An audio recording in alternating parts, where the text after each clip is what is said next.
Mapema Mei 23 mwaka 2026, mtu mmoja alivamia ikulu ya Marekani na kushambulia kwa risasi karibu na ikulu hiyo, haswa katika eneo la 17 Street na Pennsylvania Avenue NW, yaani sehemu ya kaskazini ya magharibi ya ikulu, karibu na kituo cha ukaguzi cha Secret Service. Mtu mmoja ambaye bado alitambulika kama Nasri Best mwenye umri wa miaka 21 kutoka Maryland alikaribia kituo cha ukaguzi cha usalama kilichokuwa kikimilikiwa na maafisa wa Secret Service Uniformed Division.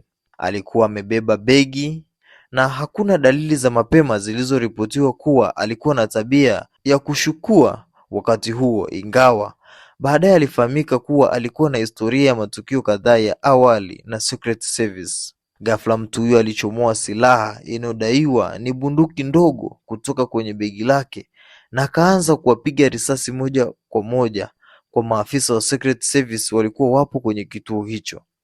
Ripoti nyingi zinasema milio ya risasi ilikuwa ni mingi na ya haraka, kati ya 20 hadi 30, na zilifyatuliwa kwa sekunde chache.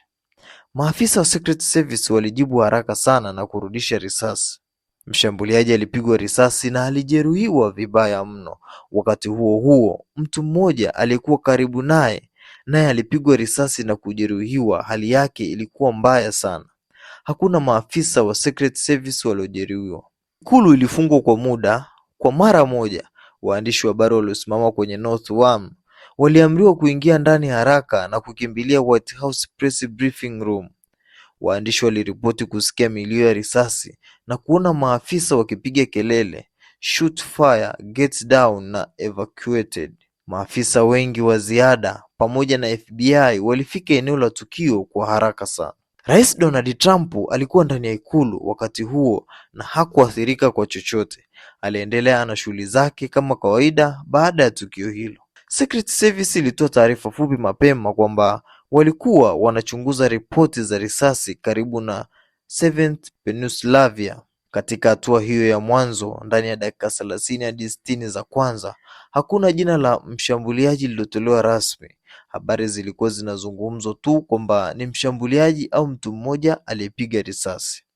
Uchunguzi wa awali ulianza mara moja na jina lake, ambaye ni Nasri Best, lilifahamika baada ya uchunguzi wa polisi na FBI. Tukio hilo lilikuwa la haraka na kali, na Secret Service ilisifu ufanisi wa maafisa wao katika kujibu. Uchunguzi unaendelea kujua motisha haswa, ingawa inaaminika ilikuwa ni tukio la pekee lililohusio na matatizo ya kiakili. Sasa tuambie una maoni gani kuhusu jambo hili? Utakumbuka kwamba matukio ya kushambuliwa kwa Rais Donald Trump yamekuwa ni mengi.